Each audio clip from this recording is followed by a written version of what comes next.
Week 6 is already underway, and we've already given you a winner on Thursday Night Football with the New York Football Giants plus 7.5 against the Eagles. Unfortunately, we also had a player prop on Jackson Dart under his passing yards, and that one didn't get there. But we're doing pretty damn good with our free play videos on this channel and still hitting over 70% with our premium plays for clients. That is impressive. Here in this video, we're going to cover two games. We're going to take a look at the Seahawks at the Jags, and we'll finish it up with the Cincinnati Bengals at Lambeau taking on the Green Bay Packers. Let's get her started with Seattle at Jacksonville. Jacksonville will be a 1-point favorite. Total sits at 47.5, and the Jags are flying high, 4-1 overall, 4-1 against the spread. They're coming off that 31-28 upset win over the Kansas City Chiefs. They won the game on a botched snap that they were able to run in for a game-winning touchdown. That game was a little bit misleading when you dig in and look under the hood and look at the stats. Kansas City had an edge in total yards, 476 to 319. First downs, 26 to 21. Yards per play, Kansas City averaged 7.6, and the Jags averaged 5.9.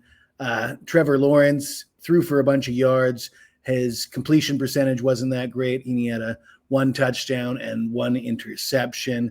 I'm not sure that their success so far is going to translate against a Seahawks team that is 3-2 against the spread, coming off a loss, 38-35, a home loss to the Bucs. Not a very good result for the Seattle Seahawks. I had the Seahawks last week. I gave them out on free play videos. I didn't think a banged up Bucs team was going to travel across the country and get it done in Seattle against a pretty average defense. And we'll talk about that in a bit.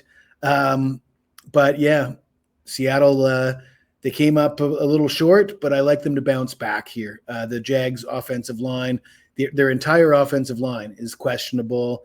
Seattle has some injuries on defense, but Seattle's got quite a streak of winning games on the road. They've won 8 straight road games now, and they're 3-1 straight up in their last 4 against the Jags, and that's probably not quite as relevant as their 8-game winning streak on the road. But yeah, the Jags got lucky last week. The Jags have gotten lucky with their strength of schedule. I think Seattle is going to prove to be the better team here on the road.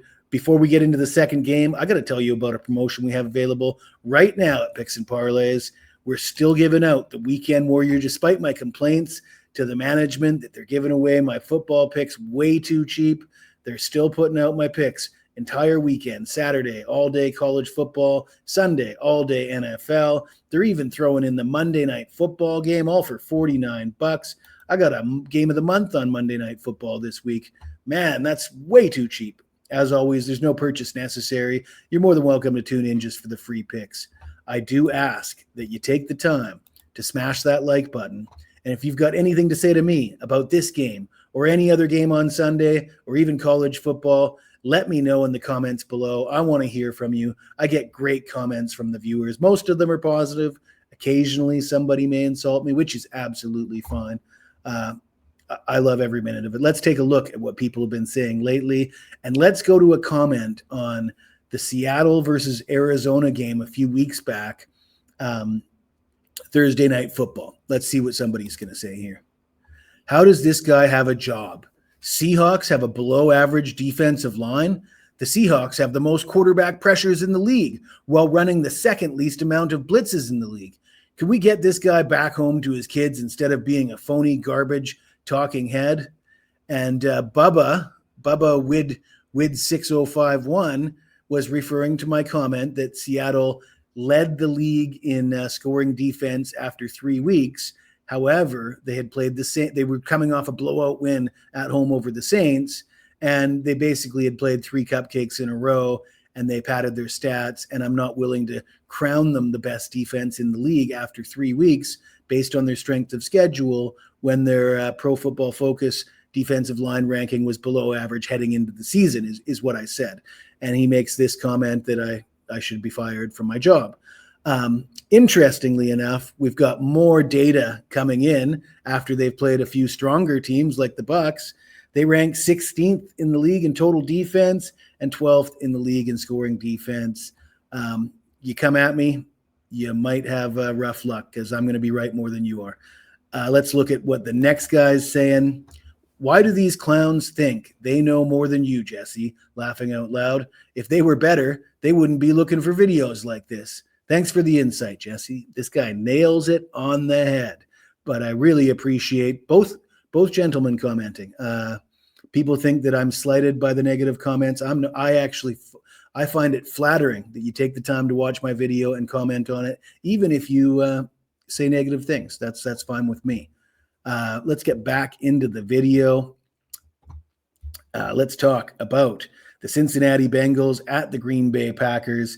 Green Bay will be a 14.5-point favorite.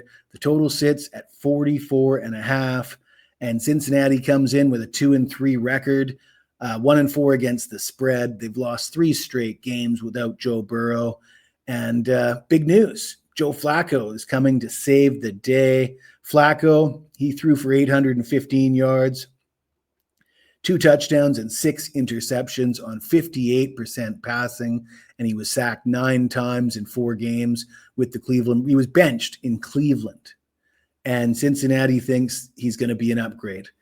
Whew, I'm not sure about that. This Cincinnati team, their left guard is questionable. Jamar Chase is questionable. Chase Brown, the running back, maybe they could hand off to the running back and they'll be okay, except he's averaging 2.5 yards per carry. The Cincinnati offense ranks last in rushing, averaging 57 yards per game.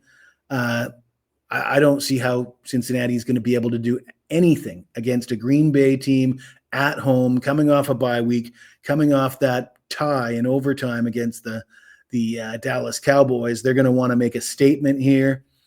Green Bay, 2-1-1 overall, 5-1 against the spread in their last 6 home games. The under is 4-1 in Green Bay's last 5 games overall. You got Micah Parsons.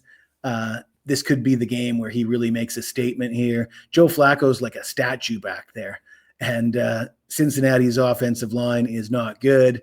This Green Bay defense should be able to pressure the quarterback.